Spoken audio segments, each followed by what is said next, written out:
Matthieu, chapitre 15. Alors des pharisiens et des spécialistes de la loi vinrent de Jérusalem trouver Jésus et dirent: Pourquoi tes disciples transgressent-ils la tradition des anciens? En effet, ils ne se lavent pas les mains quand ils prennent leur repas. Il leur répondit: Et vous? Pourquoi transgressez-vous le commandement de Dieu au profit de votre tradition? En effet, Dieu a dit: Honore ton père et ta mère, et celui qui maudira son père ou sa mère sera puni de mort. Mais d'après vous, celui qui dira à son père ou à sa mère: Ce dont j'aurais pu t'assister est une offrande à Dieu, n'est pas tenu d'honorer son père ou sa mère. Vous annulez ainsi la parole de Dieu au profit de votre tradition. Hypocrite! Ésaïe a bien prophétisé sur vous, quand il a dit: Ce peuple prétend s'approcher de moi et m'honore des lèvres, mais son cœur est éloigné de moi.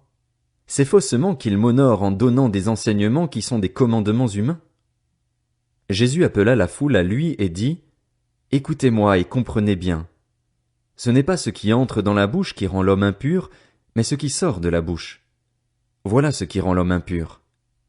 Alors ses disciples s'approchèrent et lui dirent: Sais-tu que les pharisiens ont été scandalisés d'entendre ces paroles?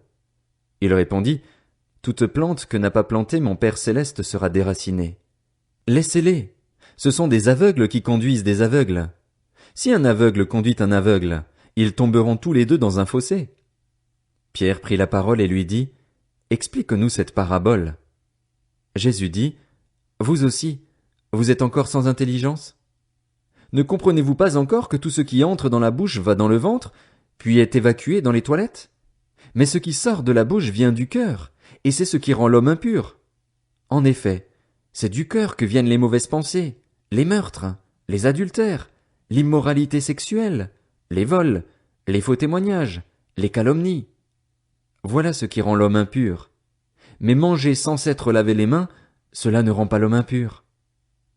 Et Jésus partit de là et se retira dans le territoire de Tyr et de Sidon. Alors une femme cananéenne qui venait de cette région lui cria: Aie pitié de moi, Seigneur, fils de David! Ma fille est cruellement tourmentée par un démon. Il ne lui répondit pas un mot. Ses disciples s'approchèrent et lui demandèrent: Renvoie-la, car elle crie derrière nous. Il répondit: Je n'ai été envoyé qu'aux brebis perdues de la communauté d'Israël. Mais elle vint se prosterner devant lui et dit: Seigneur, secours-moi. Il répondit: Il n'est pas bien de prendre le pain des enfants et de le jeter aux petits chiens. Oui, Seigneur, dit-elle, mais les petits chiens mangent les miettes qui tombent de la table de leur maître. Alors Jésus lui dit: Femme, ta foi est grande, sois traitée conformément à ton désir. À partir de ce moment, sa fille fut guérie. Jésus quitta cet endroit et vint sur les bords du lac de Galilée. Il monta sur la montagne et s'y assit. Une grande foule s'approcha de lui. Il y avait parmi eux des boiteux, des aveugles, des muets, des estropiés et beaucoup d'autres malades. On les amena aux pieds de Jésus et il les guérit, de sorte que la foule était émerveillée de voir les muets parler, les estropiés être guéris, les boiteux marcher, les aveugles voir, et elle célébrait la gloire du Dieu d'Israël. Jésus appela ses disciples et leur dit: Je suis rempli de compassion pour cette foule, car voilà 3 jours qu'ils sont près de moi et ils n'ont rien à manger.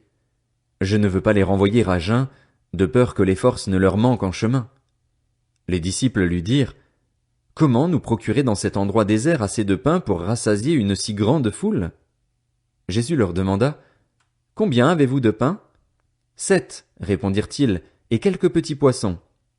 Alors il fit asseoir la foule par terre, prit les 7 pains et les poissons et, après avoir remercié Dieu, il les rompit et les donna à ses disciples, qui les distribuèrent à la foule. Tous mangèrent et furent rassasiés, et l'on emporta 7 corbeilles pleines des morceaux qui restaient. Ceux qui avaient mangé étaient 4000 hommes, sans compter les femmes et les enfants. Ensuite, il renvoya la foule, monta dans la barque et se rendit dans la région de Magdala.